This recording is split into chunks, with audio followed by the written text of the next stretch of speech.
আপনি যত অপচয় করবেন আপনার তত বেশি বিল বাড়বে। কাজে সেদিকে আপনি যদি বিল কমাতে চান আপনাকে সাশ্রয়ী হতে হবে, উৎপাদনের খরচটা আপনাকে অবশ্যই দিতে হবে, নইলে আপনি বিদ্যুৎ পাবেন কোত্থেকে। কিন্তু সেখানে আপনাকে সাশ্রয়ী হতে হবে যাতে বিল কমে, পানির বিল যাতে কমে। ওই কল ছিঁড়ে রেখে ওই কাপড় কাচছেন অথবা কেউ দাড়ি শেভ করছেন অথবা কেউ দাঁত মারছেন, সেটা করবেন না। বিদ্যুৎ ছিল না, পানি ছিল না, আপনাদের মনে আছে সেই বিদ্যুৎ আর পানির দাবিতে আন্দোলন করতে গিয়েছিল এবং বিএনপির এক নেতা সেই এলাকার মানুষের ধাওয়াও খেয়েছিল, সেটা আপনাদের মনে আছে নিশ্চয়ই।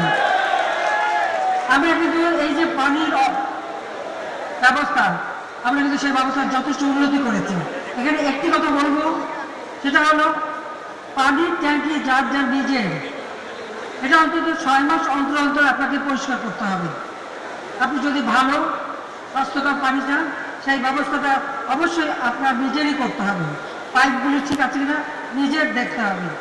তাছাড়া প্রতি বাড়ির এলাকায় নিজের পানির ট্যাঙ্কি তো ঠিক করবেনই, পাশাপাশি আশেপাশেও দেখতে হবে।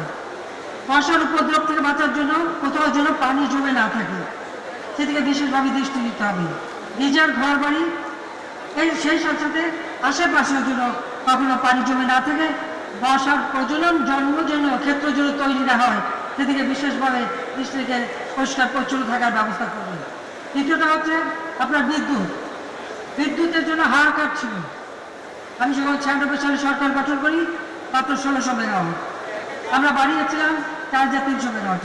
বিএনপি 2001-এ আসলো, আবার তা কমে গেল, তখন 3200 মেগাওয়াট।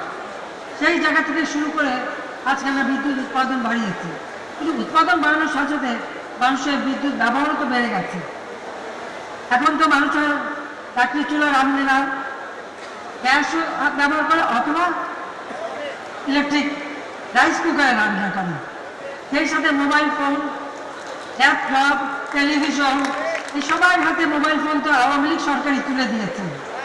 বিএনপির আমলে মাত্র একটা ব্যবসা ঢাকা চট্টগ্রাম ছাড়া চলতো না। একটা মোবাইল কিনতে 1,30,000 টাকা লাগতো, ফোন করলে ধরলে 10 টাকা, করলে 10 টাকা। আজকে সবার হাতে হাতে মোবাইল ফোন আওয়ামী লীগ সরকার তুলে দিয়েছে। আজকে আধুনিক প্রযুক্তি, ডিজিটাল সিস্টেম সারা বাংলাদেশে আমরা করেছি। ঢাকা শহরে ঘরে বসে বিদেশেও কাজ করে পয়সা উপার্জন করা যায়। এই যে বিদ্যুৎ অতিরিক্ত ব্যবহার হচ্ছে, সেখানে আমার অনুরোধ থাকবে বিদ্যুৎ ব্যবহারে সাশ্রয়ী হবে। ঘর থেকে বেরোলে সুইচ অফ করে রাখবেন। চার্জারগুলি লাল বাতিতে যেন জ্বলে না থাকে, লাল বাতি জ্বলে থাকলেই কিন্তু বিদ্যুৎ বিল উঠতে থাকবে। আমরা কিন্তু প্রচুর ভর্তুকি দিতে হয়। কেন এই ভর্তুকি দেওয়া লাগবে? যে যতটুকু ব্যবহার করবেন ততটুকু আপনাকে বিল শোধ দিতে হবে। উৎপাদনের খরচটা আপনাকে অবশ্যই দিতে হবে, নইলে আপনি বিদ্যুৎ পাবেন কোত্থেকে। কিন্তু সেখানে আপনাকে সাশ্রয়ী হতে হবে যাতে বিল কমে, পানির বিল যাতে কমে। ওই কল ছিঁড়ে রেখে ওই কাপড় কাচছেন অথবা কেউ দাড়ি শেভ করছেন অথবা কেউ দাঁত মারছেন, সেটা করবেন না। তার জন্য মগ ব্যবহার করেন, বালতির পানি ব্যবহার করেন, যেন পানির অপচয় না হয়। মনে রাখবেন আপনি যত অপচয় করবেন আপনার তত বেশি বিল বাড়বে। কাজে সেদিকে আপনি যদি বিল কমাতে চান আপনাকে সাশ্রয়ী হতে হবে। সেইভাবে আমরা কষ্ট করে দিচ্ছি, উৎপাদন করে দিচ্ছি, কিন্তু সেই সাথে সাথে ব্যবস্থা করতে হবে। বর্জ্য ব্যবস্থাপনার আপনাদের সহযোগিতা দরকার। যেখানে সেখানে যত্রতত্র ময়লা না ফেলা, নির্দিষ্ট জায়গায় ফেলা, কোনো সিটি কর্পোরেশনকে যাই বলবো যে নির্দিষ্ট জায়গায় ফেলে সেই ময়লাগুলির জন্য সংগ্রহ করে এগুলি যথাযথ ব্যবস্থাপনা করা, যাতে শহরটা পরিষ্কার পরিচ্ছন্ন থাকে। সামনে কোরবানির ঈদ আসবে, আপনাদের আরেকটা অনুরোধ, যেখানে সেখানে পশু কোরবানি দেবেন না। তাদের প্রত্যেকটা জায়গা নষ্ট হয়, আবর্জনা হয়।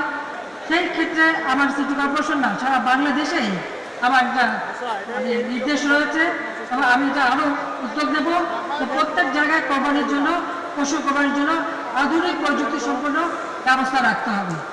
চার্জার পশু নিয়ে যাবে, নাম্বার থাকবে, সেটা কাটা হলে সেটা পরিষ্কার করে তার কাছে তার জিনিস পৌঁছে দেবে।